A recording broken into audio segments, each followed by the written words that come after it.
ان اللہ وملائکتہ یصلون علی النبی یا ایہا الذین آمنوا صلوا علیہ وسلموا تسلیما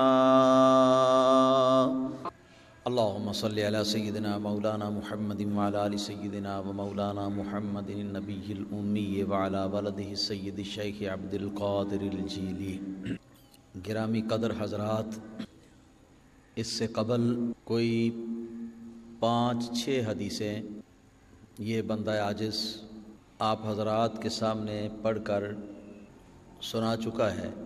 کہ جن کا مصداق یزید ہے، اور جو یزید کی برائی اور اس کی بد کرداری اور اس کے ظلم و ستم پر دلالت کرتی ہیں۔ حدیث نمبر 7، یہ حدیث بھی حافظ ابو یعلا موصلی رضی اللہ تعالیٰ عنہ کی مسند میں سے ہے۔ اس میں ہے کہ رسول اللہ صلی اللہ تعالیٰ علیہ وسلم نے ارشاد فرمایا، لا یزال امر امتی قائما بالقسط حتی یسلمہ رجل من بنی امیہ یقال لہ یزید۔ میری امت کا معاملہ انصاف کے ساتھ چلتا رہے گا یہاں تک کہ بنو امیہ کا ایک شخص جس کا نام یزید ہوگا وہ اس انصاف کا بیڑا غرق کرے گا۔ اسی طرح ایک اور حدیث حافظ ابن عساکر دمشقی کی تاریخ کبیر سے، تاریخ دمشق الکبیر سے، رسول اللہ صلی اللہ علیہ وسلم کا یہ فرمان منقول ہے، لا یزال امر هذه الامه قائما بالقسط حتى يكون اول من يسلمه رجل من بني امیہ يقال له یزید۔ تھوڑا سا فرق ہے اس میں اور اس میں کہ اس امت کا معاملہ حق اور انصاف کے ساتھ چلتا رہے گا یہاں تک کہ پہلا شخص جو میری امت کے حق اور انصاف کو توڑ پھوڑ کرے گا، حق اور انصاف میں توڑ پھوڑ کرے گا اور اس کو نقصان پہنچائے گا، وہ بنو امیہ میں سے ایک آدمی ہوگا یقال لہ یزید، جس کا نام یزید ہوگا، جس کو یزید کہا جائے گا۔ یہ 7 ہو گئیں، اور اسی طرح اور بھی احادیث ہیں، لیکن یہ جو اب میں نے حدیثیں پڑھی ہیں جن میں یزید کا نام آیا ہے، یہ 1 نہیں 2 نہیں، یہ کوئی 6-7 روایتیں ہیں، 6-7 روایتیں۔ اور کوئی معترض کہہ سکتا ہے کہ یہ روایتیں ضعیف ہیں، جو پہلے 6 پڑھی ہیں ابتدا میں وہ تو صحیح الاسناد ہیں، ان کے اندر تو کوئی ضعف نہیں، مگر یہ روایتیں اب پڑھی ہیں میں نے یزید کے نام والی، یہ ضعیف روایتیں ہیں۔ کوئی شخص اگر کہے کہ یہ تو ضعیف روایتیں جسے آپ پڑھ رہے ہیں، میں کہوں گا کہ کوئی حرج نہیں، کہ ضعیف بھی حدیث تو ہوتی ہے نا۔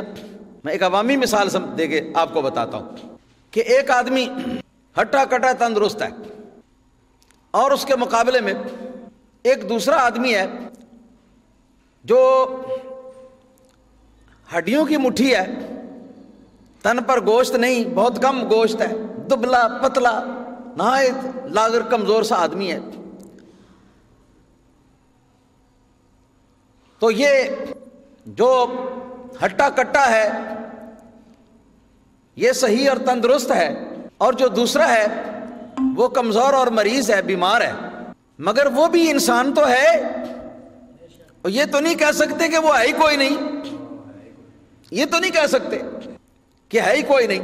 اور محدثین کا اصول ہے کہ اگر ضعیف حدیث کئی سندوں کے ساتھ مروی ہو، ایک سند کے ساتھ مروی ہے وہ بھی ضعیف ہے، دوسری سند بھی ضعیف ہے جس کے ساتھ مروی ہے، تیسری سند بھی ضعیف ہے جس کے ساتھ مروی ہے، چند سندیں اس کی چند سب کی سب ضعیف ہوں، تو ان کا وہ علیحدہ علیحدہ تو ضعیف کہلائیں گی، مگر جب ان کا مجموعہ بنے گا تو وہ مجموعہ ان کا قوی اور طاقتور ہوگا، اور اس کو کہتے ہیں درجہ حسن کی حدیث، درجہ حسن کی حدیث۔ اور اس کی مثال بھی آپ جانتے ہیں کہ کوئی بھی ایسی چیز لاٹھی نما جس کو آپ زور لگا کے توڑ سکتے ہیں، ضعیف ہے، کمزور ہے، مگر جب چند ضعیف سٹکس جو ہیں وہ اگر ملا دی جائیں اور وہ ایک مٹھ بن جائے تو اب ان کو آپ کیسے توڑ سکتے ہیں؟ تو یہ اصول ہے محدثین کا کہ ضعیف حدیثیں کئی مل جائیں تو ان کا ضعف ختم ہو جاتا ہے اور ان کے اندر حسن آ جاتا ہے، قوت آ جاتی ہے۔ تو یہ جو دو حدیثیں میں نے اس وقت آپ حضرات کے سامنے پڑھی ہیں، تو اسی طرح کی اور بھی اس سے ملتی جلتی حدیثیں ہیں اور یہ ساری ضعیف ہیں، لیکن سب کا مجموعہ جو ہے وہ قوی ہے یہ۔ اور اس کے ساتھ ساتھ اب میں آپ حضرات کو عرض کروں گا تھوڑا سا ایک شذرہ بیچ میں، کتاب میں نے وہ سامنے رکھی ہوئی ہے البدایۃ والنہایہ، مصنف اس کے حافظ ابن کثیر ہیں، کہ جس کتاب کا ڈاکٹر ذاکر نالائق اور اس کے ہمجولی جو ہیں وہ بڑا ذکر کرتے ہیں اور اس کتاب پر بڑا بھروسہ کرتے ہیں، بڑا اعتماد کرتے ہیں، اس لیے میں نے اس کی معتمد کتاب جو ہے نا وہ میں نے سامنے رکھی۔ اس کتاب کی روشنی میں یاد رکھو کردار یزید کے اندر بلا شبہ سینکڑوں باتیں ایسی ہوں گی جو باتیں قابل گرفت ہیں، جو باتیں قابل اعتراض ہیں، جن سے یزید کا ظالم ہونا، فاسق ہونا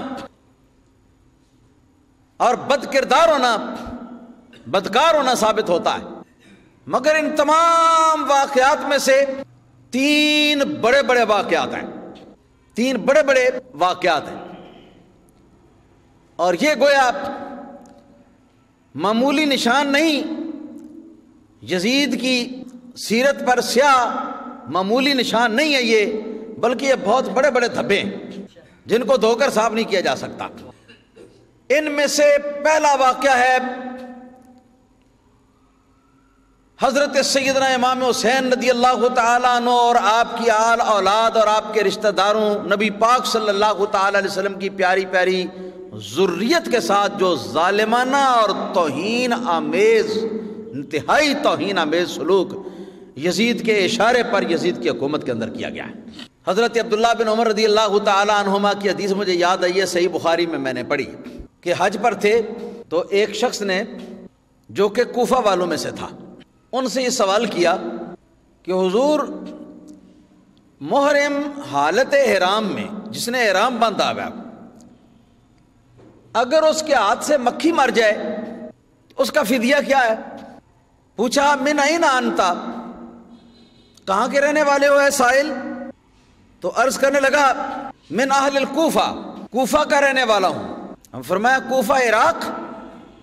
کہا کہ ہاں کوفہ عراق۔ تو آپ کو جوش آیا اور اٹھ کے کھڑے ہو گئے غصے میں اور آنکھوں سے آنسو چھلک پڑے اور فرمایا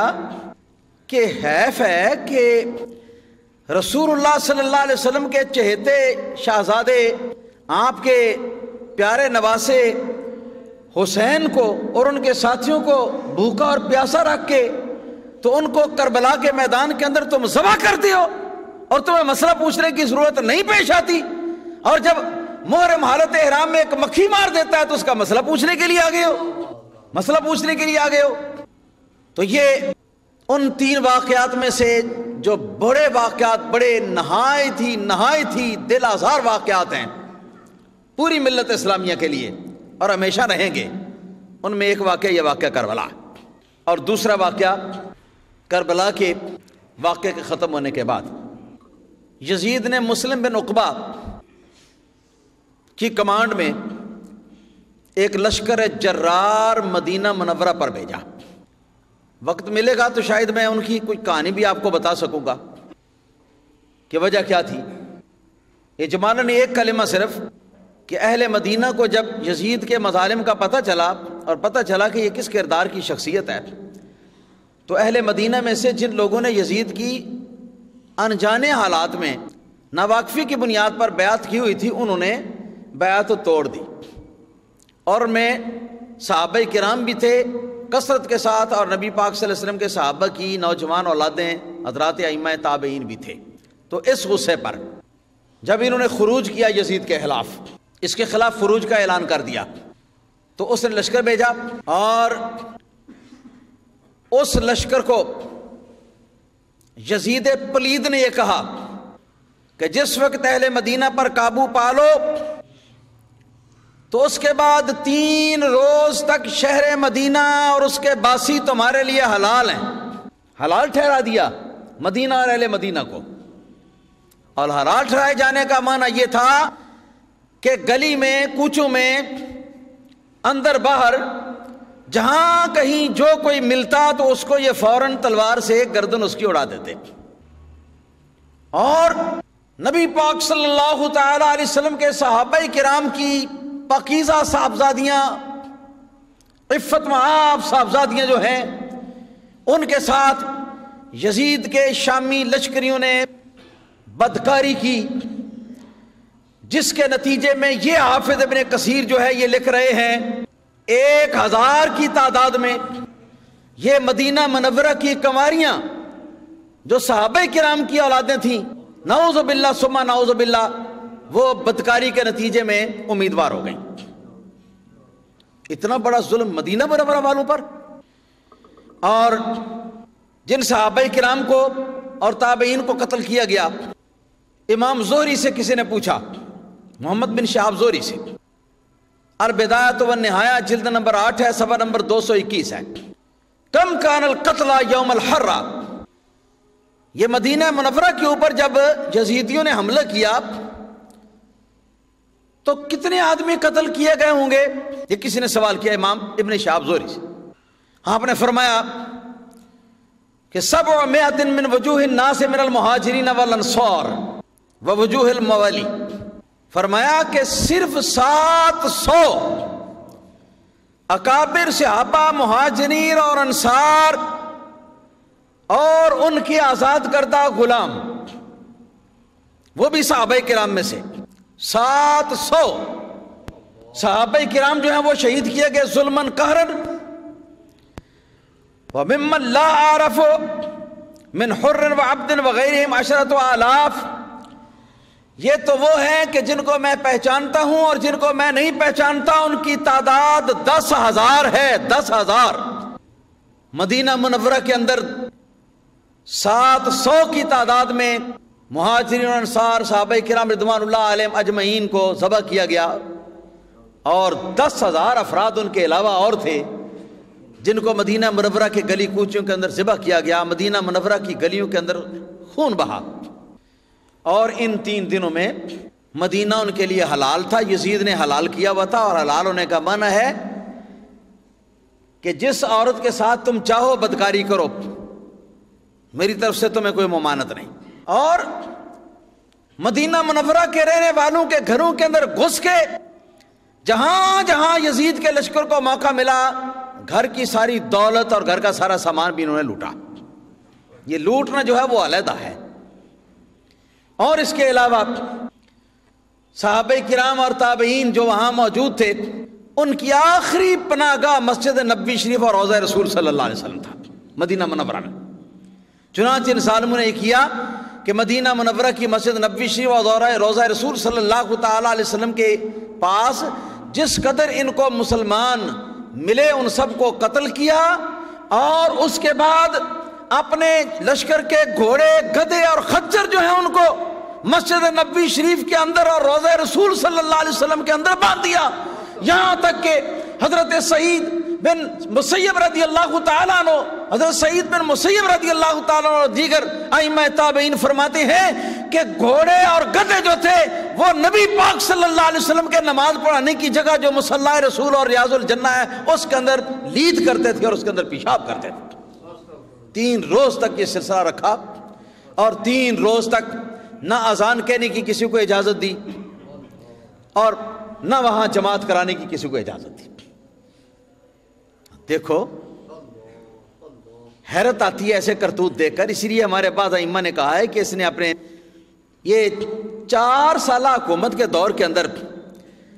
اسلام اور مسلمانوں کے خلاف وہ گھنونے کارنامے اس نے انجام دیے ہیں کہ جن کو شاید کوئی اصلی کافر بھی انجام نہ دے سکتا. یہ ہے جی واقعہ حرہ، مدینہ منورہ پر حملہ کا واقعہ. حافظ ابن کثیر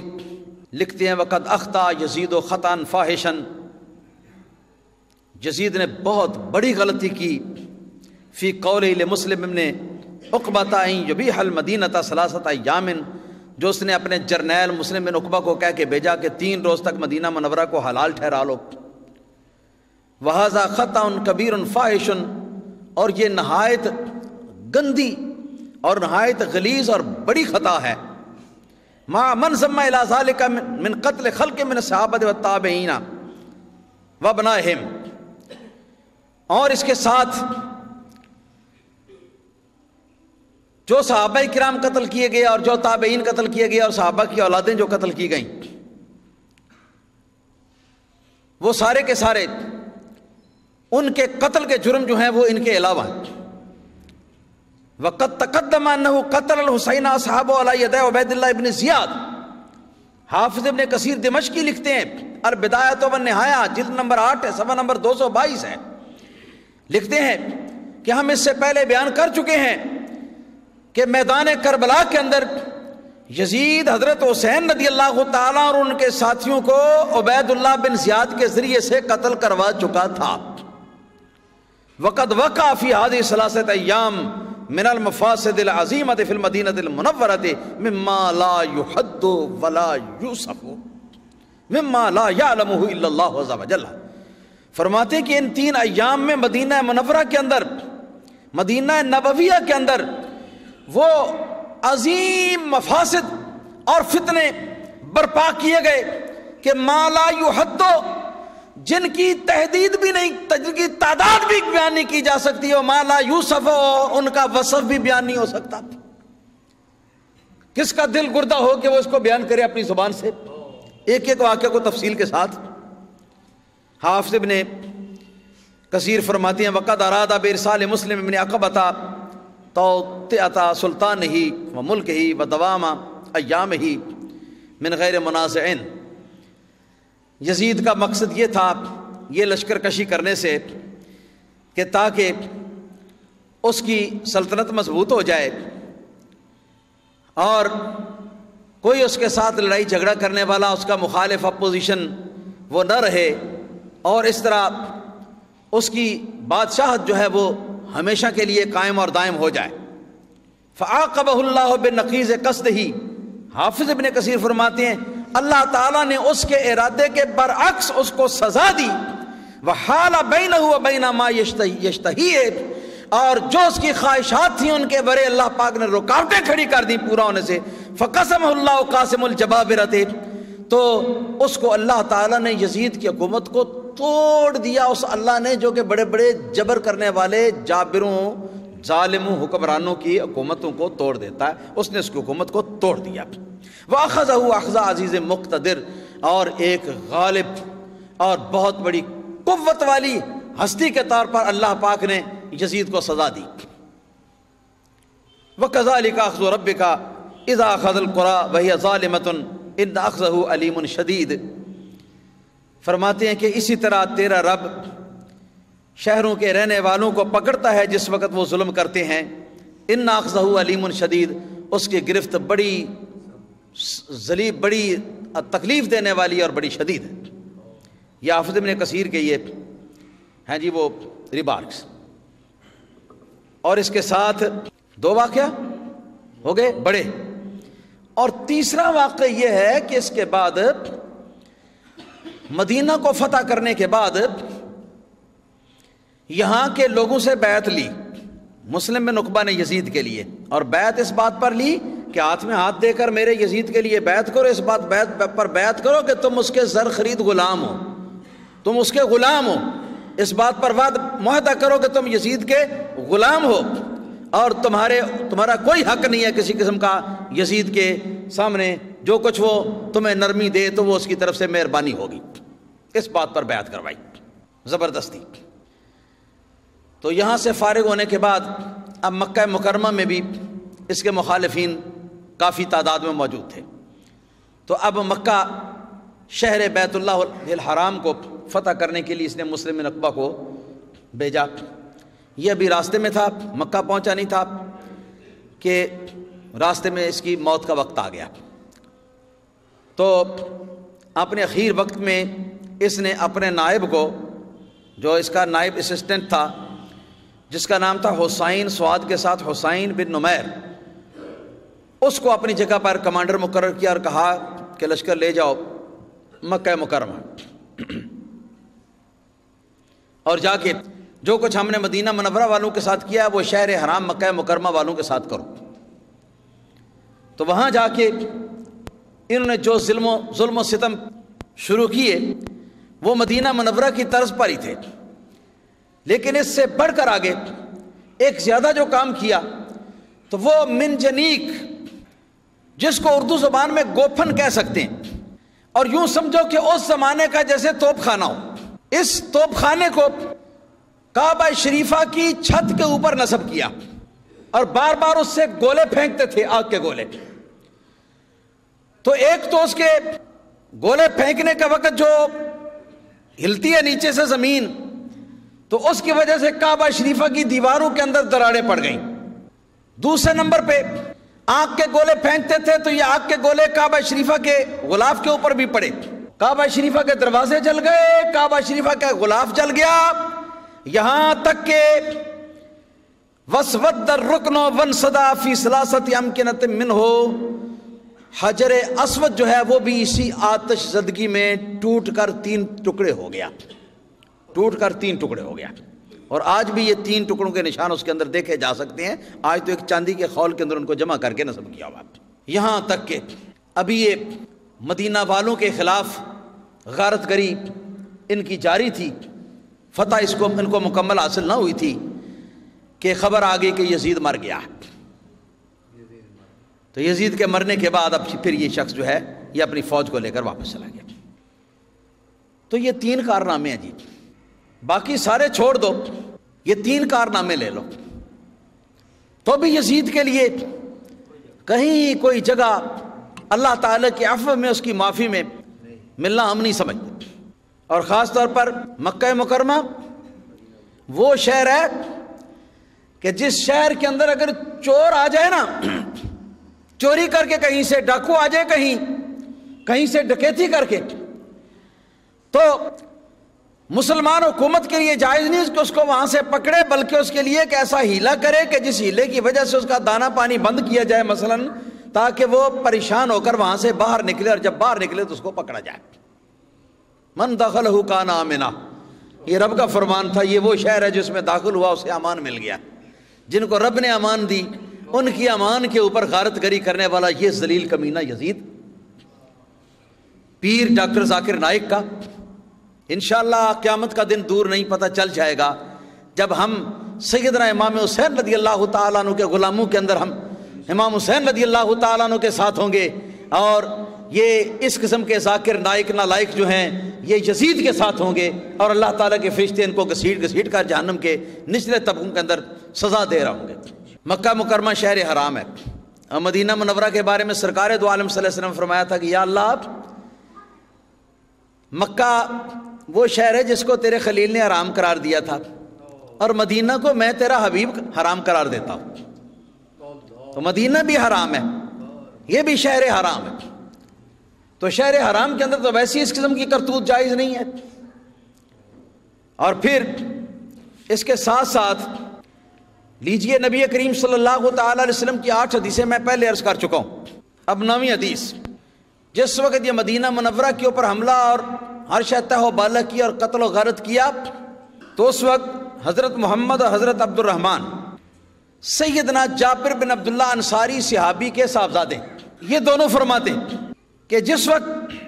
یہ معاملہ تھما تو ہم اپنے ابا جی حضرت جابر بن عبداللہ انصاری کو لے کر چھپے ہوئے تھے، اور یہ وہ زمانہ تھا کہ بڑھاپے کی شدت کی وجہ سے حضرت جابر بن عبداللہ انصاری رضی اللہ تعالیٰ عنہ کی آنکھوں کی بینائی جو ہے وہ ختم ہو چکی تھی۔ تو کہتے ہیں ہم ان کا ہاتھ لے کر باہر نکلے حالات کا جائزہ لینے کے لیے، تو فرماتے ہیں حضرت جابر بن عبداللہ انصاری نے فرمایا تعس من خاف رسول اللہ صلی اللہ تعالی علیہ وسلم، آپ نے فرمایا کہ تباہ ہو جائے گا وہ شخص جس نے رسول اللہ صلی اللہ علیہ وسلم کو ڈرایا ہے، جس نے سرکار کو خوف زدہ کیا۔ قلنا یا ابتی، ہم نے کہا کہ اے ہمارے ابا جان، والا احد یخیف رسول اللہ صلی اللہ علیہ وسلم، کیا رسول اللہ صلی اللہ علیہ وسلم کو آپ کی قبر مبارک کے اندر کوئی خوف زدہ کر سکتا ہے؟ آپ کہہ رہے ہیں کہ ہلاک ہو جائے گا وہ شخص، برباد ہو جائے گا وہ شخص جو رسول اللہ کو ڈراتا ہے، تو کیا رسول اللہ صلی اللہ علیہ وسلم کو کوئی ڈرا سکتا ہے؟ تو فرمایا سمعت رسول اللہ صلی اللہ علیہ وسلم، میں نے رسول اللہ صلی اللہ علیہ وسلم سے یہ سنا تھا، سرکار فرماتے تھے من خاف اہل هذا الحي من الانصار فقد خاف ما بین هذین ووضع یده علی جبینہ۔ حضور نبی کریم صلی اللہ علیہ وسلم نے فرمایا تھا کہ مدینہ منورہ کے جو انصار صحابہ کرام ہیں، جو شخص ان کو ڈرائے گا تو وہ گویا کہ میں محمد رسول اللہ صلی اللہ علیہ وسلم کو ڈرائے گا۔ تو یہ جو انصار اور مہاجرین میں سے 700 افراد کو قتل کیا ہے، تو یہ ڈرانا نبی کریم صلی اللہ علیہ وسلم کو ڈرانا بھی ہے، اور اللہ تعالیٰ وحدہ لا شریک جو ہے ایسے شخص کو غارت کرے گا، ایسے شخص کو برباد کرے گا، ایسے شخص کو تباہ کرے گا۔ یہ رسول اللہ صلی اللہ علیہ وسلم کی حدیث جو ہے، پیچھے میں 8 پیش کر چکا ہوں، یہ نمبر 9 ہے، اور 10ویں نمبر پہ صحیح بخاری کی حدیث ہے۔ حضرت سیدنا سعد بن ابی وقاص رضی اللہ تعالیٰ عنہ کی روایت سے ہے، فرماتے ہیں کہ رسول اللہ صلی اللہ علیہ وسلم نے ارشاد فرمایا لا یکید اہل المدینہ احد الا الماء کما ینماء الملح فی الطعام الماء۔ ارشاد فرمایا کہ مدینہ منورہ کو کے رہنے والوں کو جو شخص خوف زدہ کرے گا وہ اس طرح گھل گھل کے ختم ہو جائے گا جس طرح کہ نمک کو پانی میں ڈالو تو پانی میں نمک گھل جاتا، اس طرح ختم ہو جائے گا۔ 10ویں حدیث صحیح مسلم کی، ان سب کا مصداق یزید ہے۔ یہ بھی انہی صحابی کی روایت ہے کہ نبی پاک صلی اللہ علیہ وسلم فرمایا کہ لا یرید احد المدینۃ بسوء الا عذابہ اللہ فی النار، کہ کوئی شخص جو اہل مدینہ کے ساتھ برائی کا ارادہ کرے گا اللہ تعالیٰ اس کو آگ کے اندر پگھلا کے رکھ دے گا۔ 10 اور 11ویں حدیث حضرت ابو ہریرہ رضی اللہ تعالیٰ عنہ کی، حضرت سعد القرظ رضی اللہ تعالیٰ عنہ کی، یہ بھی مسلم شریف کی حدیث ہے،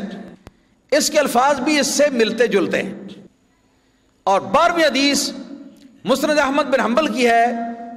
جس کے راوی صحابی رسول حضرت سیدنا صائب بن خلاد رضی اللہ تعالیٰ عنہ ہیں۔ وہ فرماتے ہیں کہ نبی کریم صلی اللہ علیہ وسلم نے فرمایا من اخاف اہل المدینۃ ظلما اخافہ اللہ وعلیہ لعنۃ اللہ والملائکۃ والناس اجمعین لا یقبل اللہ منہ یوم القیامۃ صرفا ولا عدلا۔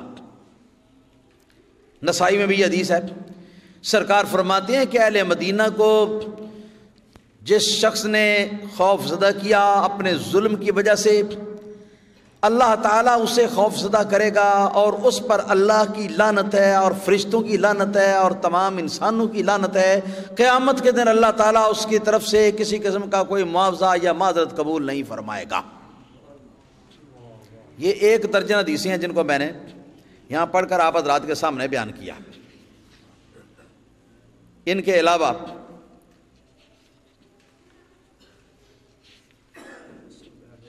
ایک اور حدیث پاک ہے، قرآن مجید کے اندر آیت ہے، رب تعالیٰ فرماتا ہے فخلف من بعدہم خلف، اللہ اپنے نیک بندوں کا ذکر کرتا ہے، پھر اس کے بعد فرماتا ہے کہ ان کے بعد کچھ ایسے ناخلف ان کے جانشین آئے، اضاعوا الصلاۃ واتبعوا الشہوات، کہ جنہوں نے نماز کو ضائع کر دیا اور اپنی خواہشات نفس کی پیروی کی، فسوف یلقون غیا، تو ان قریب جہنم کا ایک طبقہ ہے جس کا نام ہے غی، اس کے اندر ان کو پھینکا جائے گا۔ اس آیت کریمہ کی تفسیر میں سیدنا امام احمد بن حنبل رضی اللہ تعالیٰ عنہ کی مسند میں حضرت ابو سعید خدری رضی اللہ تعالیٰ عنہ کی حدیث منقول ہے کہ حضرت ابو سعید خدری فرماتے ہیں سمعت رسول اللہ صلی اللہ علیہ وسلم یقول، میں نے رسول اللہ صلی اللہ علیہ وسلم کو فرماتے ہوئے سنا کہ یکون خلف من بعد 60، یاد رکھو ایسے ناخلف جانشین سن 60 ہجری کے بعد ہوں گے، اداؤ الصلاۃ، جو نمازوں کو برباد کر دیں گے، واتبعوا الشہوات، اپنی خواہشات نفس کی پیروی کریں گے بجائے اللہ تعالیٰ کے احکام کی پیروی کرنے کے، فسوف یلقون غیا، ان قریب اس کے بدلے میں جہنم کے طبقہ غی کے اندر ان کو پھینکا جائے گا۔ سن 60 ہجری اس میں بھی ہے نا، تو یہ کیا بتا رہا ہے؟ سن 60 ہجری، سن 60 ہجری میں کون تخت حکومت پر بیٹھا تھا؟ وہی یزید، جس کے بارے میں اس کے ہمسر حضرات جو ہیں وہ کہتے ہیں کہ نمازوں کو ضائع کرتا تھا، خواہشات نفس کو پالتا تھا، وہ شرابی تھا اور فلاں تھا اور فلاں تھا اور فلاں تھا۔ صحابہ کرام میں سے صرف ایک صحابی کا تبصرہ یزید کے بارے میں پڑھ کے آپ حضرات کو سناؤں گا۔ یہ صغار صحابہ کرام میں سے ہیں، حضرت سیدنا عبداللہ بن حنظلہ الغسیل۔ لمبا چوڑا واقعہ ہے۔ احد کی لڑائی کے لیے نبی کریم صلی اللہ علیہ وسلم نے جب اعلان کروایا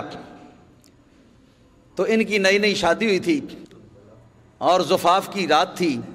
اپنی بیوی کے ساتھ یہ موجود تھے۔ تو نبی پاک صلی اللہ علیہ وسلم کی طرف سے ندا دینے والے کی ندا کی آواز انہوں نے سنی، اور یہ اسی حال میں جس حال میں تھے، غسل بھی کرنے کا ان کو موقع نہ ملا اور بھاگ گئے۔ خیال کیا کہ غسل کرنے سے بھی سرکار کے حکم کی اطاعت جو ہے وہ میرے لیے زیادہ ضروری ہے۔ احد کی لڑائی میں گئے، بعد میں جب شہداء کی لاشیں تلاش کی گئیں تو لوگوں نے شکایت کی کہ حضور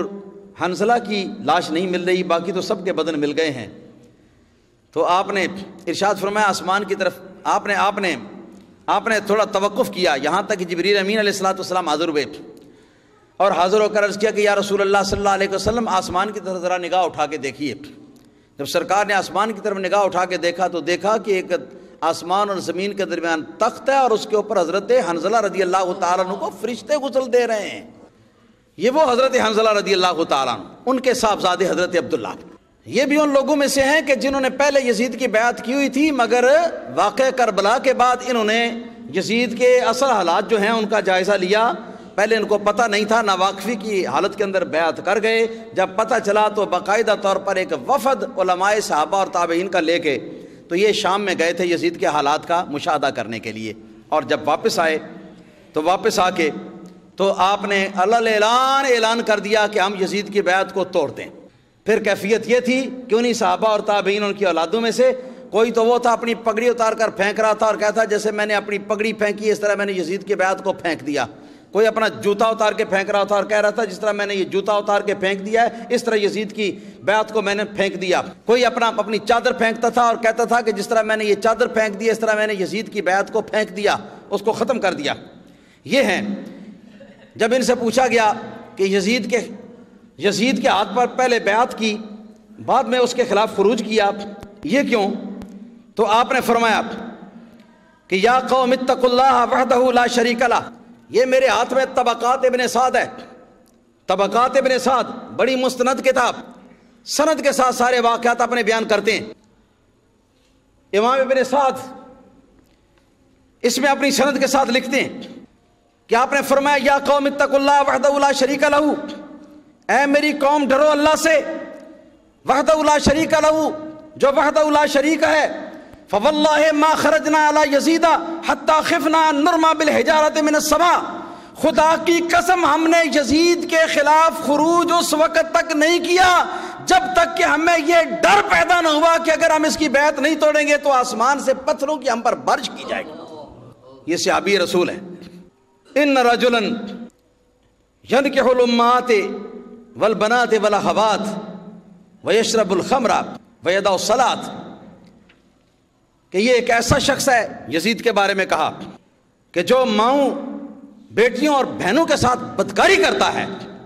ویشرب الخمر اور شراب پیتا ہے، ویدع الصلاۃ اور نماز کو چھوڑ دیتا ہے۔ واللہ لو لم یکن معی احد من الناس لابلیت للہ بلاء حسنا، خدا کی قسم اگر میرے ساتھ کوئی بھی یزید کے خلاف خروج کرنے کے اندر معاملے نہ ہو تو میں اکیلا ہی اس کا مقابلہ کروں گا۔ اور جناب ہمارے ڈاکٹر ذاکر نالائق صاحب حافظ ابن حجر اسقلانی کا نام خواہ مخواہ بدنام کر رہے ہیں کہ حافظ ابن حجر اسقلانی یزید کا ادب کرتے تھے، یزید کو اچھا آدمی سمجھتے تھے، یزید کی تعریف کرتے تھے۔ یہ حافظ ابن حجر اسقلانی کی کتاب ہے میرے ہاتھ میں اس وقت، اس کا نام ہے جی تہذیب التہذیب۔ یہ عام تاریخ کی کتاب نہیں، عام تاریخ کی کتابوں میں رطب و یابس، کمزور اور قوی ہر قسم کی باتیں ہوتی ہیں۔ یہ اسماء الرجال کی کتاب ہے جہاں محدثین اصول حدیث کے مطابق حدیثوں کی روایت کرنے والے یا جو پرانے زمانے کے لوگ ہیں ان لوگوں کے حالات بیان کرتے ہیں اس اعتبار سے کہ فلاں شخص یزید حدیث بیان کرنے کا اہل ہے یا نہیں ہے۔ چنانچہ جلد نمبر اس کی 11 ہے جی، تہذیب التہذیب ہے حافظ ابن حجر اسقلانی کی۔ ڈاکٹر ذاکر نالائق کو بتا دو کہ حافظ ابن حجر اسقلانی فرماتے ہیں وَلَيْسَ لَهُ رِوَایَةٌ تُعْتَمَدُ یزید کا ہم نے حال تو بیان کر دیا ہے، اس کے مظالم بیان کر دیے ہیں، لیکن اس کی کوئی ایسی روایت نہیں کہ جو قابل اعتماد ہو، کوئی نہیں۔ وقال یحییٰ بن عبد الملک بن ابی غنیۃ احد الثقات قال حدثنا نوفل بن ابی اقربہ ثقۃ قال کنت عند عمر بن عبد العزیز، یہ ثقہ لوگوں کی سند کے ساتھ انہوں نے بیان کیا امام یحییٰ بن معین رضی اللہ تعالیٰ عنہ سے، کہ وہ فرماتے ہیں نوفل بن ابی اقرب کہتے ہیں کہ میں حضرت عمر بن عبد العزیز خلیفہ راشد کی خدمت میں حاضر تھا، فذکر رجل یزید بن معاویہ، ایک شخص نے یزید بن معاویہ کا ذکر کیا، فقال قال امیر المومنین یزید، تو اس نے کہا کہ امیر المومنین یزید نے یہ بات کہی، اس طرح کر کے بات کی۔ فقال، تو حضرت عمر بن عبد العزیز جو ہے وہ غصے میں آئے، وقال تقول امیر المومنین یزید، اور تو کہتا امیر المومنین یزید، وَأَمَرَ بِهِ فَضُرِبَ 20 صَوْتًا، آپ نے حکم دیا کہ اس کو، جس نے یزید کو امیر المومنین کہا ہے، 20 کوڑے لگاؤ۔ خدا کی قسم آج بھی اگر امیر المومنین حضرت عمر بن عبد العزیز خلیفہ راشد زندہ ہوتے تو ذاکر نائک اور اس کی کمپنی کو 20 کوڑے کم از کم لگاتے، کم از کم 20 کوڑے لگاتے۔ اور یہ تقریب التہذیب ہے انہی حافظ صاحب کی تصنیف۔ اس تصنیف کے اندر صرف یہ بتاتے ہیں، اختصار کے ساتھ راوی کا پورا نام بتاتے ہیں، اور اس کے بعد اس کی حدیث کے اندر حیثیت کو بتاتے ہیں، حدیث کے بیان کرنے کے اندر کس کیٹیگری اور کس درجے کا وہ ہے، اختصار کے ساتھ۔ انہوں نے تقریب التہذیب جلد نمبر 2 صفحہ نمبر 371 میں یزید بن معاویہ بن ابی سفیان اموی ابو خالد کا ترجمہ لکھا، اور لکھا ہے کہ وَلَيْسَ بِأَهْلٍ أَن يُرْوَىٰ عَنْهُ، اور فرماتے ہیں کہ وہ اس بات کا اہل ہی نہیں کہ اس سے کوئی حدیث روایت کی جائے۔ یہ ہیں حافظ ابن حجر اسقلانی کے اقتباسات جو میں نے نالائق ڈاکٹر ذاکر کو میں نے بتائے ہیں اور اس کے پیروکاروں کے ذریعے سے۔ اس سے پتہ چلا، بالکل واضح ہو گیا کہ ڈاکٹر ذاکر نالائق کو قرآن اور حدیث بھی صحیح طرح نہیں آتا، ورنہ 12 حدیثیں جو میں نے پڑھی ہیں وہ بھی پڑھتا، جن کا مصداق یزید جیسا نالائق اور یزید جیسا بد کردار شخص ہے، وہ بھی پڑھتا، اور جو پڑھی تو اس کے اندر 2 جھوٹ بولے، اور تیسرا جھوٹ بولا حافظ ابن حجر اسقلانی پر کہ حافظ ابن حجر اسقلانی بھی یزید کو رضی اللہ عنہ کہتے ہیں، اور اس کو کہتے ہیں کہ وہ بھی جنتی ہے۔ لا حول ولا قوت الا باللہ العلی العظیم۔ حضرت حافظ ابن حجر اسقلانی جو ہیں، جن لوگوں نے یہ استدلال کیا ہے یزید کے بارے میں بخاری کی حدیث سے، وہ تو ان کا رد کر رہے ہیں، اور دوسرے مقام پر فرماتے ہیں کہ نبی پاک صلی اللہ علیہ وسلم نے جن نوجوان صفحائے قریش کے بارے میں بتایا کہ وہ میری امت کی بربادی کر دیں گے، تو ان میں سے پہلا یزید ہے، دوسرے مقام پر یہ فرمایا۔ اللہ پاک ہم سب کو صراط مستقیم پر چلنے کی توفیق عطا فرمائے، ہمارا حشر حضرت سیدنا حسین رضی اللہ تعالیٰ عنہ کے ساتھ فرمائے۔